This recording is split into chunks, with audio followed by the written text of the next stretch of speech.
Hi friends, welcome to our channel కమ్మనైన రుచులు.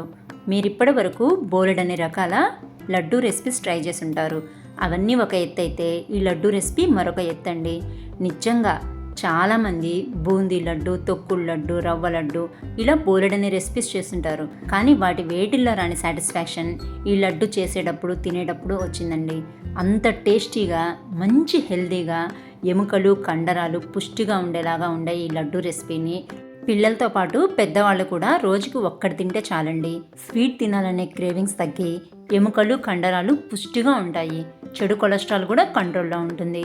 మరి లేట్ చేయకుండా ఎంతో హెల్దీ అయిన ఈ లడ్డూ రెసిపీని సింపుల్గా ఎలా తయారు చేసుకోవాలో చూపించేస్తాను. వీడియోని మాత్రం అస్సలు స్కిప్ చేయకండి. ఈ రెసిపీ తయారు చేసుకోవడానికి ముందుగా మనం కడాయిలో 2 టేబుల్ స్పూన్స్ నెయ్యి వేసుకొని, నెయ్యి హీట్ అయినాక కేవలం బాదం పప్పుని సన్నగా చాప్ చేసుకొని లేదా బరకగా గ్రైండ్ చేసుకొని తీసుకోవాలి. నేను కేవలం బాదం పప్పు మాత్రమే తీసుకున్నానండి. మీరు బాదం పప్పు ప్లేస్లో అక్రూట్ అయినా వాడుకోవచ్చు. జీడిపప్పును మాత్రం కాస్త అవాయిడ్ చేసేయండి. ఎందుకంటే దీన్ని మనం పూర్తిగా హెల్త్ కాన్షియస్గా చేస్తున్నాం కాబట్టి కొలెస్ట్రాల్ని ఇచ్చే జీడిపప్పును కూడా స్కిప్ చేసేసాను అన్నమాట. కేవలం బాదం పప్పు లేదా అక్రూట్ని తీసుకొని నేతిలో సన్నని మంట మీద చక్కగా ఫ్రై అయినాక ఏదైనా మిల్లెట్ ఫ్లోర్ కానీ లేదా బాలామృతం పిండి కానీ 4 కప్పులు తీసుకోండి. నేనైతే బాలామృతం పిండి తీసుకుంటున్నాను. ఇది అందరికీ అవైలబిలిటీలో ఉండదు కాబట్టి మీకు నచ్చిన మిల్లెట్ ఫ్లోర్ అయినా యూజ్ చేసుకోవచ్చు. లైక్ రాగి పిండి, జొన్న పిండి, సజ్జ పిండి ఇట్లా వీటిలో ఏ పిండి అయినా యూజ్ చేసుకోవచ్చు అన్నమాట.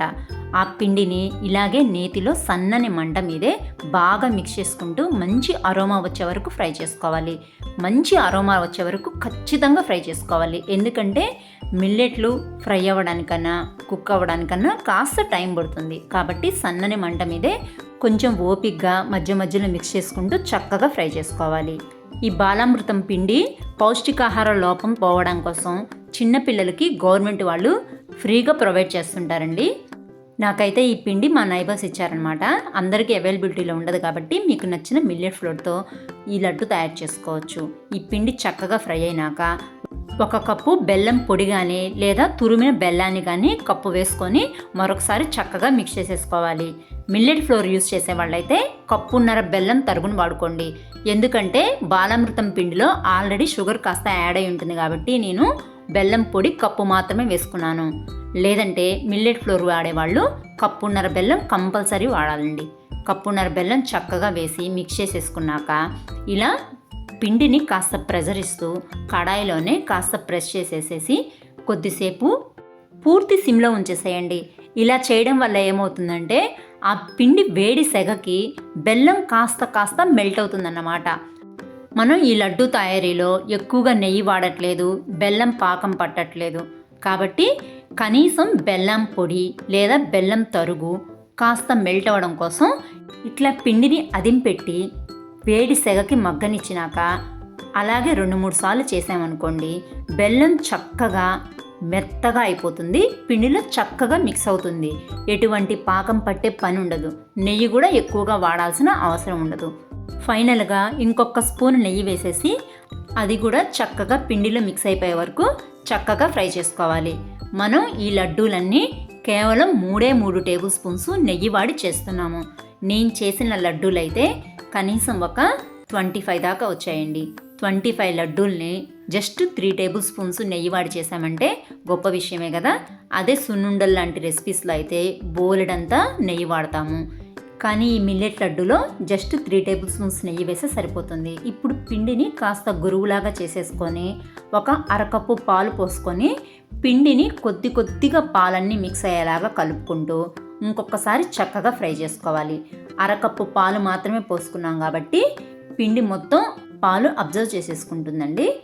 కానీ మీరు పిండిని చక్కగా ఫ్రై చేసుకోవాలి. అప్పుడే మనం పోసిన 1/2 కప్పు పాలు పిండిలో చక్కగా మిక్స్ అయిపోతాయి. ఇవి చక్కగా మిక్స్ అయిపోయినాక మళ్ళీ ఇంకొక 1/2 కప్పు పాలు పోసుకోండి.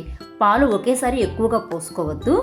4 కప్పుల మిల్లెట్ ఫ్లోర్కి జస్ట్ 1 కప్పు మాత్రమే పాలు పడతాయి. అది కూడా ఒకేసారి పోసుకోకుండా 2 ట్రిప్పులుగా 1/2 కప్పు పాలు పోసుకొని చక్కగా మిక్స్ చేసేసుకొని పిండి మళ్ళీ పూర్తిగా పొడిగా వచ్చే వరకు ఫ్రై అయినాక స్టవ్ ఆఫ్ చేసేసి ఈ పిండిని పూర్తిగా చల్లారనివ్వండి. ఇది పూర్తిగా చల్లారినాక గెరిటితో ఇంకొకసారి మిక్స్ చేసేసుకొని తిరిగి చేత్తో పిండిలో ఎటువంటి ఉండలు లేకుండా చక్కగా మునివేళ్లతో ప్రెజర్ చేసుకుంటూ పిండంతా ఇంకొకసారి చక్కగా మిక్స్ చేసేసుకొని పూర్తిగా పొడి పొడిగా అయిపోయినాక కాస్త ప్రెజర్ ఇస్తూ లడ్డూల్లాగా చుట్టుకోవడమే. అంతేనండి, ఎంతో టేస్టీగా మంచి హెల్తీగా ఎముకలకి పుష్టిగా ఉండే మిల్లెట్ లడ్డూలు తయారైపోయినాయి. బాలామృతం పిండితో చేసుకున్న లేదా జొన్న పిండి, రాగి పిండి, సజ్జపిండి ఇలా ఏ మిల్లెట్ ఫ్లోర్తో చేసుకున్నా సరే నేను చూపించిన ప్రాసెస్లో చేసుకున్నారంటే మంచి హెల్తీగా టేస్టీగా ఉండే లడ్డూలు ఈజీగా ప్రిపేర్ చేసుకోవచ్చు. ఈ పద్ధతిలో చేసుకున్న లడ్డూలు అయితే రోజుకి 4-5 లడ్డూలు తిన్నా ఎటువంటి ఎఫెక్ట్ ఉండదు. పిల్లలు హ్యాపీగా తింటారు, హెల్తీగా పెరుగుతారు. కాబట్టి ఈసారి లడ్డూల్ని ఇలా తయారు చేసి చూడండి. రెసిపీ నచ్చితే కనుక తప్పకుండా లైక్ చేయండి, షేర్ చేయండి. మరిన్ని రెసిపీస్ కోసం మా ఛానల్ని సబ్స్క్రైబ్ చేసుకోండి. ఇంకా ఛానల్కి హైప్ ఇవ్వండి. Thanks for watching.